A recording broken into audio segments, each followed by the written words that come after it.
Hello, beautiful soul! Welcome back to my channel. This is my channel for Japan. Ano ba ito sa kamay ko? Sagittarius, this reading is for you. Tao na nakakonect sa'yo, hindi ka na-explain. Nakuha tayo ng message niya at ng hidden. Patandaan nyo, palagi tayong vice versa, ha? Ano ba ang hidden ng relationship na to? Kuha tayo ng dalawa. Maaring energy mo to, energy niya. Kasi palagi tayo palagi nagkakaroon ng vice versa. Kasi escaping. Okay, ibig sabihin yung iba sa inyo is, kung magkasama kayo nito, nagkakaroon ng avoiding, maaring may ina-avoid siya sa'yo para hindi ka magalit o hindi magkaroon ng trouble, ganyan, or nagkakaroon sa inyo ng blocking. O kaya, hindi yung situation na ginagawa niya yung gusto niya. Ganun. Kung kayo nagkahiwalay nito, maaring nagkaroon na kayo ng blocking. Bilak ka na niya, bilak niya yun. Kumbaga, hindi na kayo nag-uusap, ganyan. Kumbaga, nandun na yung maaring isa sa inyo is pinush mo away yung tao na yun. Ganun. O ikaw ang pinush niya away o siya ang nag-push sa'yo away. Yun na nakita ko dito. Ito na. Abandon nga. Abandon nga, Diyos medyo marimar. O iba dito talaga is nag-walk away na or maari naman talaga nag-left out na o nag-abandon na, no? Sa nakita ko dito. Yan. Yung iba sa inyo siguro, andun yung naging cold. Siguro andun yung sitwasyon na minsan may pagka-cold. Kung kayo is magkarelasyon, minsan may pagka-cold yung tao mo o kaya hot and cold, kumbaga. Dito mo to, di ba? Siguro hot and cold. And then also, yung hidden kasi is yun nga, maaring may iniiwasan siya sa'yo o kaya inabandonahan ka talaga niya. And handito rin yung sitwasyon na hinahanap niya yung sarili niya, nagkakaroon siya ng self-growth, and then nagkakaroon siya ng focus siya sa sarili niya. More on focus siya sa sarili niya.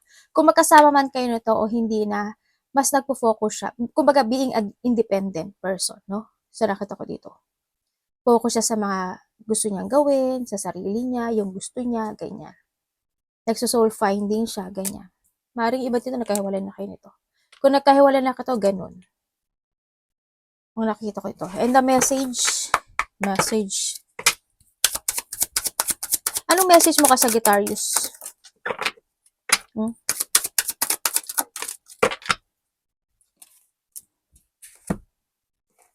Okay. Ang message niya sa'yo is, miss opportunity, I didn't act when I should have. Dalawa ba to? Makapal lang pala siya. Okay. Yun, ang sabi niya, I didn't act when I should have. And syempre, neglected. Talaga, handun talaga yung field, no? To give you what you need. Kumbaga, napabayaan ka niya. Kumbaga, hindi niya kayang ibigay o hindi niya naibigay yung pangangailangan mo na dapat is ibinigay niya sa'yo. Alam mo yun? Kaya nandito siya sa situation na unsatisfied. No? It wasn't happy the way things were going. Kumbaga, hindi niya talaga inano yun. Pero choices niya yun eh. Ako na naman si kontrabulate, no? Diba? Either ikaw ito or siya. Kasi palagi tayo nagba-vice versa. Yun. Ibig sabihin, choice niya yun, diba? Kung bakit kahit nasabihin niya, hindi siya na-satisfy dun sa bagay na yun. Kung kayo is nagkahiwalay nito, ganun. It wasn't happy the way things were going. Hindi siya naging masaya. Nagkaroon, pinabayaan ka niya, ganyan. Doon yung sitwasyon na hindi ka niya napahalagahan. Then, kung magkasama kayo, ganun din. Kasi mas focus siya sa sarili niya. Ganun din. Siguro hot and cold ito sa inyo kung magkasama kayo nito. Kung magkahiwalay kayo, ganun din. Sa nakita ko dito, nababayaan ka niya. Hindi niya, ikaw yung missed opportunity happen sa buhay niya na hindi niya naibigay yung pagpapahalaga na dapat is ibinigay niya sa'yo. O ibinibigay niya sa'yo. Sabi nga nila, nasa huli ang pagsisisi. Di ba sa inyo may anak kayo isa? Di ba dito sa kasal no? Or you have a family. Tingnan natin. Tawag ko na nakakonect kay Sagittarius. Anong nararamdaman mo kay Sagittarius? Ano ba yan? Hindi ko maantong. Malaki kasi nung card eh. Anong nararamdaman mo kay Sagittarius?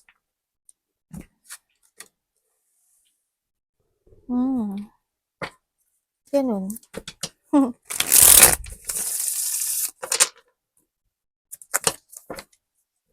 Anong paki-explain?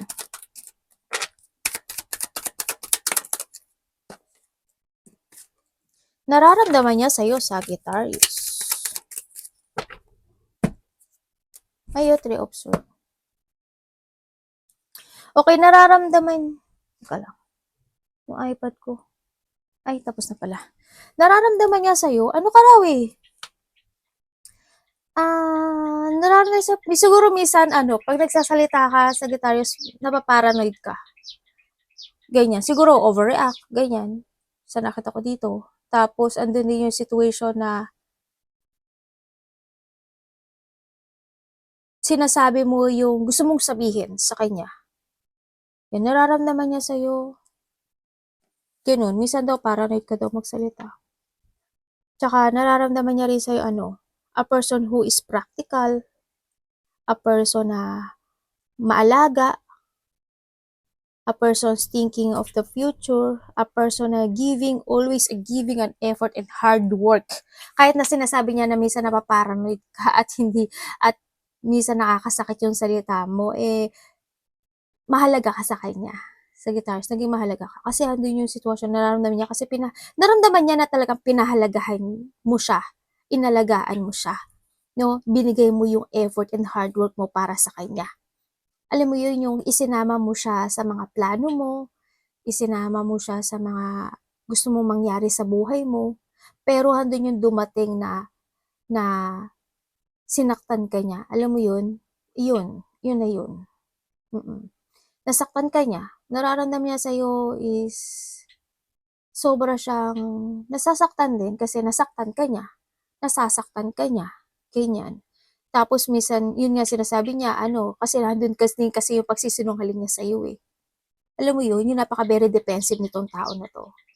Yung, alam mo yung sitwasyon na lack of plano siya sa'yo, pero ikaw binigay mo yung plano mo para sa kanya. Isinama mo siya doon sa plano mo. Isinama mo siya doon sa growth mo. Alam mo yun, yung ganun. Pero palagi siya nagsisinungaling, defensive. Minsan, isa rin siya sa nagiging paranoid kasi dinidepensa niya yung sarili niya, ininsulto ka niya, o kaya nakakapagsalita sa sayo na hindi maganda, na nasasaktan ka. Nasaktan ka talaga niya. Tingnan natin, Sagittarius, ano ang nararamdaman mo sa tao na to?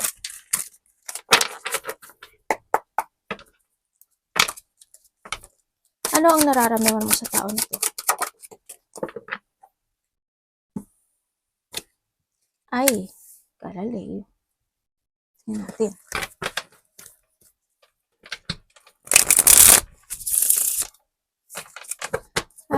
Explain mo nga sa akin. Ala, ano ba naman card mo to? Wala. Sabay ka na. Sorry. Alam mo naman yung ate nyo. Napaka-arte ko talaga mag-react. Hayaan nyo na ako ha. Ganito talaga ako. Hindi ko kayang baguhin yung sarili ko. Please. Okay. Thank you. Okay. Nararamdaman mo sa kanya, Sagittarius? Oo, hindi kanya pinahalagahan, sabi mo. Irresponsible. Siya yung tao na parang na lack of goal siya sa'yo, no? Sa nakita ko dito. Naramdaman mo sa kanya, hindi ka naging masaya. O kaya din talaga may mga sadness. Kung magkasama kayo, ganun din. May mga sadness, may mga situation na nararamdaman siya, gusto niya lang freedom. Ganyan. Parang gagawin niya yung gusto niya. Tapos, sinungaling. Ganyan. And then, parang handun yung situation na nililing lang kanya. Ginagawa naman niya yung lahat. Pero, ang laki din ng kapalit. Alam mo yun? Ganun. Ang nakita ko sa hindi ko nakita pinahalagahan kanya eh. Na lack of progress siya or na lack of goal siya when it comes sa'yo. Ganyan. Nararamdaman mo sa kanya parang mahilig siya magpaliban o kaya ina-undervalue kanya. Ganun. Sa nakita ko dito. Nararamdaman mo rin sa kanya, hindi siya marunong mag-ipon ng pera. Sorry ganyan. Pero ginagawa naman niya yung lahat. Pero hindi siya nakakaipon ng pera. Kumbaga, hindi nakikita mo sa kanya parang walang nagsasucess sa kanya. Puro pagsisinungaling. Ay, anak, sorry, anak. Sorry. Tapos nararamdaman mo sa kanya, minsan dinidiktahan ka niya, sabi mo. O kaya, ganito, ganyan, ganon, ganyan. Kumbaga, nagsasalita siya, nagsasabi siya sa'yo, pero hindi niya yung hindi siya nagti-think advance, ang arte talaga. Hindi siya nagti-thinking advantage doon sa situation. Sasabihin niya lang, ditiktahan ka nga niya. Kumbaga sabi niya, Sagittarius, bilhin natin to. Halimbawa, bilhin natin to, ganyan. Bilhin natin to, aparador, sabi niya gano'n. Pero hindi niya iniisip na, ganda ng aparador, ganyan, bilhin natin to, ganyan, kasi lagyan natin na gano'n. Pero hindi niya iniisip na yung advantage na, may aparador ka na sa bahay. Pero gusto niya pa ng bagong aparador. Halimbawa lang yun na, example lang yun na. Kasi hindi siya nagtiting advantage for the future eh. Diba? Didiktahan ka niya. In a way na gusto niya. Ganon. May pagdidikta. O kaya, anak ko, alam mo ba, masarap to, ganyan. Kahit hindi, halimbawa, yung kinakain yung ramen, may sibuyas. Halimbawa lang may sibuyas, pero ang hindi mo naman, allergic ka, o kaya hindi mo naman talaga gusto yung may sibuyas na pagkain. Pero, didiktahan ka yan. Kaya ganyan dapat kumain ka na ganyan kasi, kaya tuloy ganyan yung katawan mo ganyan, kaya mahina yung mga ganun. Yung may pagdidikta na kahit parang hindi naman dapat is hindi siya nag-iisip. Ganun. Hindi siya nagte-take responsible dun sa kalalabasan ng situation. Ganun ang nararamdaman mo sa kanya. Lack of success itong taon na to. Tsaka maaring ito is minamanipulate ka niya, no? O minapulahan ka niya. Kumbaga, in the relationship ng dalawa, walang naging, pattern. Walang naging structure. Ganun. Sige lang ng sige. Ganyan. Walang thinking. Halimbawa, di ba, pagka nagpagawa ka ng bahay, papagawa ka ng isang, paper. Siya wala siyang ganun. Di siya nag-iisip. Parang magbubuo siya ng isang pader na kulang-kulang. And then, at the end is, pagka lumindol at humangin ng malakas, bigla lang babaksak. Ganun. Wala siyang ganun. Wala siyang tingnan natin anong intention. Taon na ako kay Sagittarius. Anong intention mo kay Sagittarius?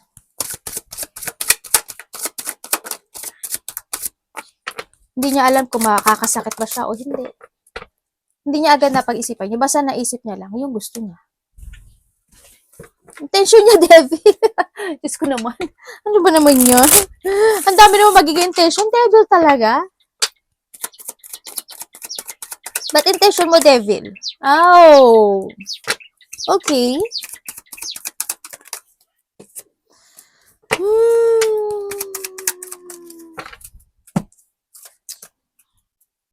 You thinking for a travel, Saan nakita ko dito? By June? Para may travel kayo by June. Or 6 days, 6 weeks, 6 months. Okay, ang intention niya sa'yo, wala, it's more on pansarili to Ang nakikita ko sa kanya uulit-ulitin niya lang din. Magsisinungaling siya sa'yo, maglalay siya sa'yo. Kung ano yung nangyari sa inyo in the past, uulit-ulitin niya lang yun. Same pattern. Kasi siya, may pagkamakasarili siya, sakim, ganyan, no? Maaring kokontrolling ka pa rin niya, o kaya didiktahan ka niya, ganyan. Nandito yung situation na magbibetrayal pa rin sa sayo, magsisinungaling sa sayo, magiging sneaky sa sayo. Ganun pa rin same pattern. Yun pa rin ang intention niya. The more na masaya siya. Hindi siya, siya yung tao na masaya lang siya. Pero wala siyang pakialam kung nagiging masaya ka. Basta masaya siya. Ganun. Sakim to. Makasarili. Sakim. And then also, may pagka-toxic itong taon na to, no? Nakita ko dito. And then, kasi ikaw yung nagpi-please sa kanya. Alam mo yun? Yun. Basta, tsaka basta pagiging sakim at controller or dictator or siya yung tao na ayaw niya rin magparaya. Ganun. O handog talaga yung sitwasyon na itong tao na to, stuck pa to. No? Maaring, kung kayo nagkahiwalayan nitong tao na to, itong tao na to is still stuck to sa'yo. Sa nakita ko. Kasi why? Hindi ka pa niya nai-end sa buhay niya kasi sabi niya mahalaga ka pa sa kanya. Kahit na kahit na nagsinungaling siya sa'yo at siya yung nagkaroon ng pagkakasala sa'yo, hindi ka pa niya nai-end kasi mahalaga ka pa daw sa buhay niya. Ganun. Kung kayo is magkasama, ganun pa rin. Nandun pa rin yung paglilihim at pagsisinungaling. Anak, sandali. Ano ang action? Tao na ako na kay Sagittarius. Anong action mo? Kay Sagittarius. Ay! Oh, ito na, lumabas na eh.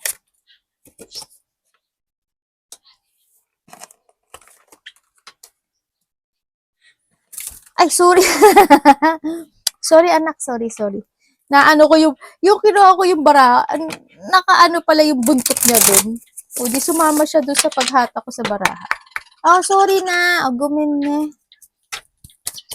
Action niya is okay.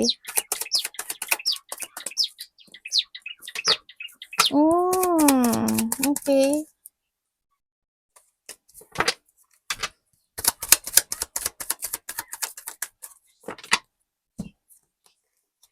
Okay. Action niya sa'yo, gusto niya ng union. Siyempre, gusto niya pa rin na magkaroon kayo ng pagkakasundo. Ganyan. Gusto niya pa rin na ma-accept mo siya. And then, gusto niya pa rin na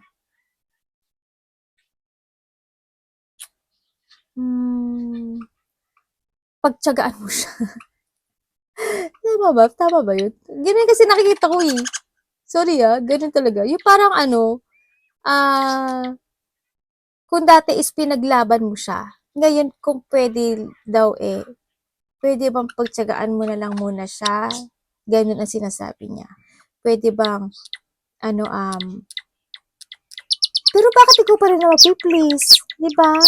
Ano ba yan? Devil nga. Nakakainis naman tong karelasyon mo. Sana same. No? Ganun. Yes, gusto niya, action niya sa'yo, gusto niya i-accept mo pa rin siya. Kung pwede nga lang daw is, kumbaga pipilitin niya na manindigan sa situation ninyong dalawa. Kumbaga, ipapasok ka niya sa mundo ko, ipapasok mo siya sa mundo niya. Ay, ano ba? Pasok mo siya sa mundo mo, tapasok siya sa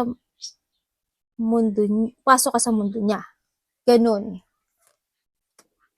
Kumbaga, paglabanan yung dalawa, again, yung situation na to.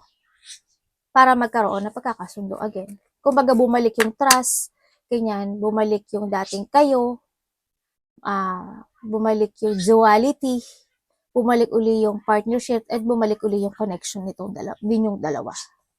Ganun. Yun ang action niya sa'yo.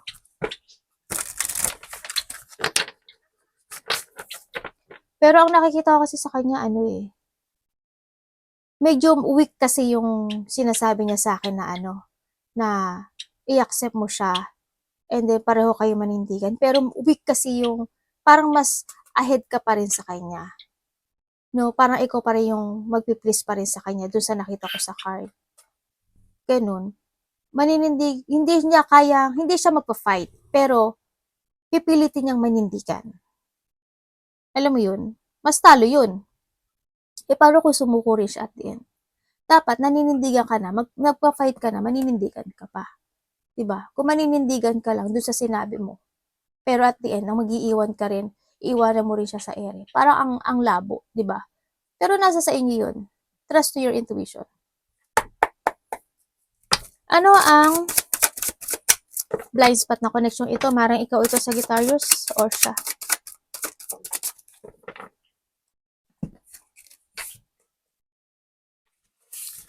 The Hangman.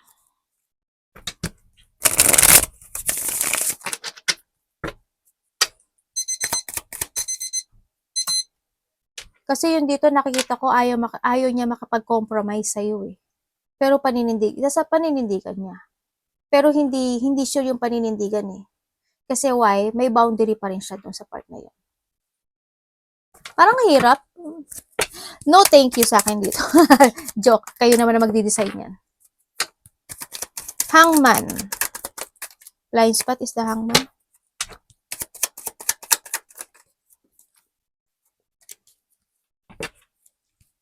Medyo ano. Yung tao na to, medyo may pagkamatigas ang ulo. Yun ang nakikita ko sa kanya.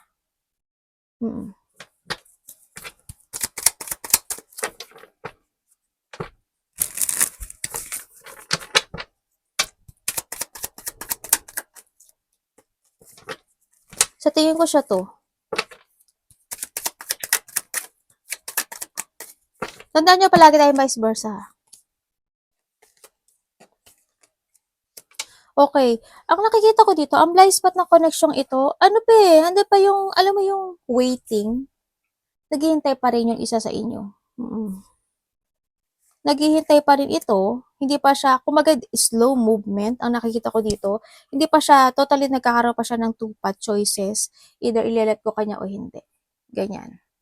No? Pero they still waiting for an answer to revelation, enlightenment, ganyan. Nagiging patient pa siya dun sa paghihintay na yon. Nagiging patient pa siya at naghihintay siya to improve again yung relationship na to, no, sa nakikita ko dito. Yun. Kasi sabi niya dito, gusto niya ng bagong plano na magkaroon uli kayo ng renewal o magkaroon uli kayo ng pagsisimulang muli to each other. Yun ang nakikita ko sa kanya. Kung kayo is magkasama, ganun din. Sa nakita ko dito, itong tao na to medyo slow. Ganyan. Kumbaga, handa naman yung strong will. Handa naman yung dedicate siya when it comes sa mga gusto niyang gawin sa buhay niya. No? Pero ang nakikita ko kasi sa kanya, siguro it's more on developing ang nakita ko dito kung kayo is magkasama. Dine-develop niya siguro yung sarili niya. Pero medyo nagkakaroon naman ng development. Sa ngayon nagkakaroon ng development dito sa taon to. Nagkakaroon siya ng development. Kasi hindi siya nagmamadali eh. Hindi. Nagpa-progress siya. Yun ang nakikita ko sa kanya dito. Pina-progress niya at gusto niya i-progress. Gusto niya bigyan ng effort at bigyan niya ng hard work yung relationship na yun. No? Ganun nakikita ko sa kanya.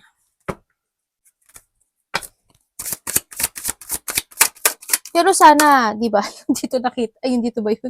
Yung dito nakita ko sana 'di ba? Medyo weak kasi nakita ko sa. Ay dito pala yun. Ano bang outcome? Universe.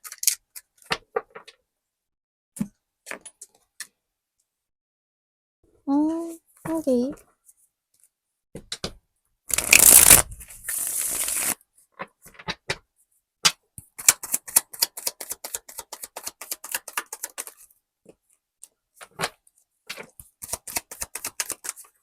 Ay.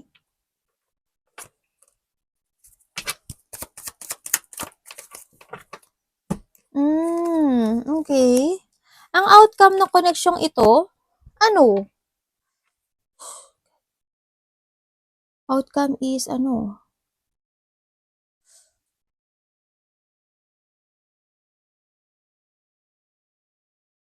Ang outcome, kasi why? May tao kasi dito na sinasabi niya na I need you.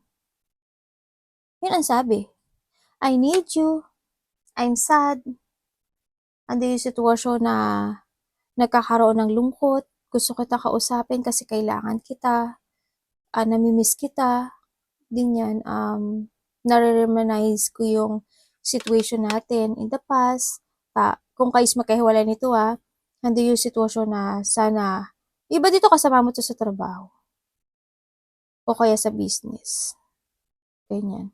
Ando yung sitwasyon na sana magkaroon ulit kayo ng new beginning. Ganyan, ng panimula. Gusto kitang kausapin. Gusto ko makapag-communicate sa'yo. Ganon. And then also, kung kayo is magkasama nito, ang outcome is actually gusto ka niya kausapin. Gusto niya ng bagong panimula sa iyo. Ganun, ang nakikita ko. Pero tandaan mo, no compromise dito ha. Ay, uulitin ko na naman, ano, para hindi kayo, para hindi kayo gano'ng kasi don't expect too much. Alam mo kapag ang tao kasi is bumalik sa'yo, ang babalikan mo na lang dun, memory na lang, na nakilala mo siya nung una. Kumbaga, hindi, iba na ang dami na nagbago Siyempre, di ba? Ang dami na, kumbaga nagkaroon na ng lamat. Pag nagbuo ka ng isang tasa na sa basag binuo mo, sa tingin mo ba makinis pa siya? Hindi. Kasi anytime mabibiyak na yun. Anytime pwede pa siya uli mag-crack, di ba? Ibig sabihin, kung itong tao na to is babalik sa'yo, don't expect too much na magbabago siya, na in a way na sinasabi niya. Kasi madaling magsalita Madaling magsabi na mahal kita. Ako kahit kanino, pwede ako magsalita ng mahal kita, di ba? Kasi words yun Iba yung action. Di ba? Yun, sinasabi ko. Kahit bata, ang maliit, pwede magsalita ng I love you. Pwede mag-promise. Ganun. Basta no compromise lang. Basta, you need to accept kung magkakabalikan kayong dalawa nitong tao na to. Don't expect too much sa kanya na magbabago siya. Nababaguhin niya talaga tulad ng sinabi niya. Kasi nakita ko hindi. Kasi same cycle ang mangyari sa inyo Kung ano yung nangyari noon, ganun pa rin siya. And then kung kayo is magkasama nitong tao na to, sa nakikita ko dito, may anak kayo, no? Yan. Iba sa inyo may anak kayo. Either dalawa, isa. Ganyan. Or tatlo sa iba. Tatlo sa iba. Kung kayo is magkasama nito, nakakaramdam ka sa kanya ng lungkot. Minsan siguro ikaw, nagiging moody ka, ganyan. Or siya, nakikita ko dito. And then also, ang nakikita ko rin dito is, siguro minsan depress ka sa kanya. Diba? Ganyan. And maaring nakikita ko na maaring weak siya. May sakit ba siya, Sagittarius? Yan ang nakita ko, o may nararamdaman siya. Kasi ang nakita ko sa'yo, you are stable. No? Kumbaga, stable din naman siya, pero siguro sometimes may weak situation kasi ako nakita sa kanya. Yan. Yun na nakita ko.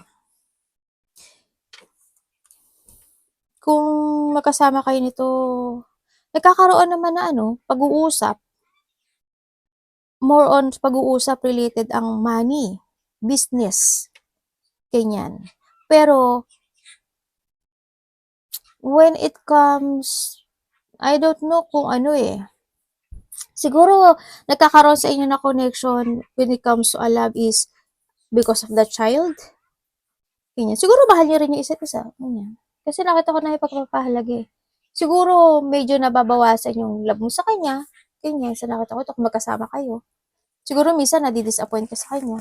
Kaya nakikita ko na parang ang sad nung aura mo sa akin. Tingnan natin ang advice ng universe sa'yo. Universe, ano po advice mo kay Sagittarius?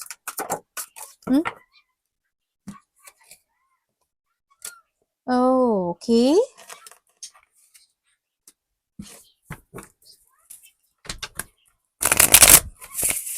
Bakit po?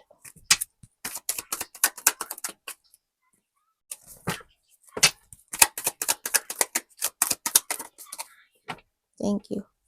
Teka lang, mabaliktad yung card mo. Okay, thank you. Hala, pareho, Empress. I lovers. Ooh, okay. Iba sa inyo may third party, Yung iba talaga, iniwan kayo sa ere nito. Okay. Ang advice sa'yo, sinasabi dito is, huwag mong pababayaan yung sarili mo. And then, you need to value yourself, value yung mga tao na nagbibigay ng pagpapahalaga sa'yo, nag-aaruga sa'yo, nagbibigay ng pagmamahal sa'yo, yung mga tao na nagmamatch kayo ng energy, ganyan. And then also, ang sinasabi dito, huwag ka daw ma-stagnant sa isang situation na alam mo yun yung parang feeling mo hindi siya mag-growth. Ganon. kung kinakailangan na humingi ka ng advice from someone is needed, yun, sa nakita ko dito. And then also, more trust to your intuition, sa nakita ko dito. And tandaan mo, have faith and you are the leader, syempre, ng sarili mong buhay, no? Sa nakita ko dito. And then also, value the person who love you. Dito, and also the advice, you are worthy, sinasabi to, you are worthy. Sagittarius, tatandaan mo, i-value mo yung mga tao na binavalue ka. Tandaan mo, mahalaga ka, ganyan. Sana maging masaya ka. Mag-start ka na mag-renew into yourself. Sana mas mahalin mo yung sa sarili mo. Mas mahalin mo yung sarili mo. Sa nakita ko dito, huwag ka ma-stagnant. Kumbaga, harmony, love harmony, and commit sa mga tao na want to commit sa'yo. Na pahalagahan ka ha, na pahalagahan ka. And syempre, start a new beginning into yourself, no? Yun. Kumbaga, i-force mo yung mga idea na gusto mong mangyari into your life. Ganyan. Diba? Gawin mo yung lahat para magkaroon ng malaking pagbabago sa buhay mo. Kung saan mga aspeto ng buhay mo yan. Ganun. Kung you have an idea or may mga opportunity na naiisip mo, actionan mo raw. Kasi why? Kasi mag-growth at mag-growth siya. Ang nakita ko dito, when it comes to an action or may mga gagawin ka, isang sitwasyon na opportunity man yan or idea is you have a partnership, no? Sa nakita ko, hindi ko alam kung sino yung partnership na yun, pero mayroon ako nakikitang partnership na makakatuang mo to growth. Yan na nakikita ko. Tingnan natin ang energy ni Sagittarius. Kasi ang nakikita ko, hindi ka mag-growth ng sarili mo lang. May nakita kong pupo ng anak ko.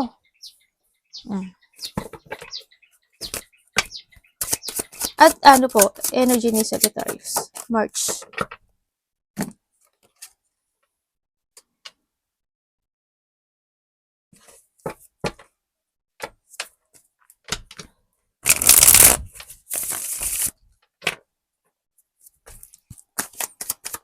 King of Pentacles. Iba sa inyo, may inumpisahan kayo, no? No, mayroon kayong negosyo, ganyan. Mayroon kayong mga ginagawa na opportunity, you have an idea na gusto yung pagkakitaan. Pero ang nakikita ko dito is not yet stable eh. No, sa nakita ko dito. Pero ang kinakailangan dito is you need to keep fighting para magkaroon ng growth doon sa sitwasyon na yon. Sa nakikita ko dito. Kumbaga, andito kasi yung sitwasyon para na-empty siya. Sa nakita ko dito, parang nadidrain, ano, yung situation na to. Parang nagkakaroon ka ng disconnection. Sa bagay, hindi ko alam why, pero kung mag-keep fighting ka dito sa situation mo, mag-grow talaga siya. Magsasucess siya. Kasi dalawa yung ano mo, king, oh. Kaso ang nakikita ko sa'yo, medyo may frustration, ano? Itong energy mo ngayon is may mga frustration to growth, no? Frustration sa mga, parang nahihirapan ka na gawin yung bagay na yun sa nakikita ko dito. Kasi, nagkakaroon ka ng emotions dito. Ganun. Parang there's a battle ka na sinusuong or may mga deep wound ako nakikita sa'yo, no? Yun ang energy mo nakikita. Yun ang energy nakikita ko sa'yo. Nadidrain, na-empty, nadi-disconnected ka doon sa sitwasyon na yun. Imbis na ikaka-growth mo siya, nadi-disconnected ka. Ang kinakailangan daw dito is to transform. Kailangan mo is umpisahan talaga. Kailangan mo is actionan. May mga sitwasyon na kailangan mong i-end, no?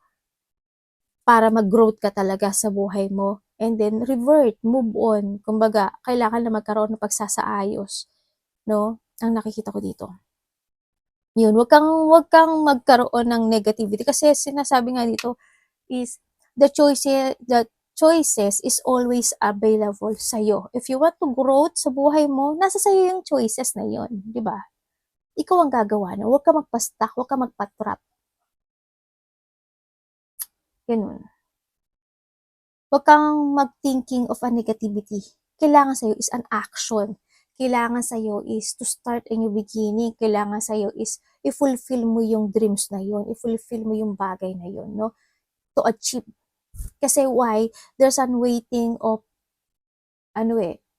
fulfillment, happiness, and abundance eh. Kumbaga, namamagnet mo na siya. Alam mo yun, yung namamagnet mo na yung success na yun. Pero, naaano mo pa, nadidrain mo pa. Alam mo yun? Sinusundan ka na eh. Pero hindi mo pa na-actionan. Alam mo yun, hindi ka nakakapag-focus. Na ano siya, nai-stuck o napaparalyze siya dun sa party na yun. Alam mo yun?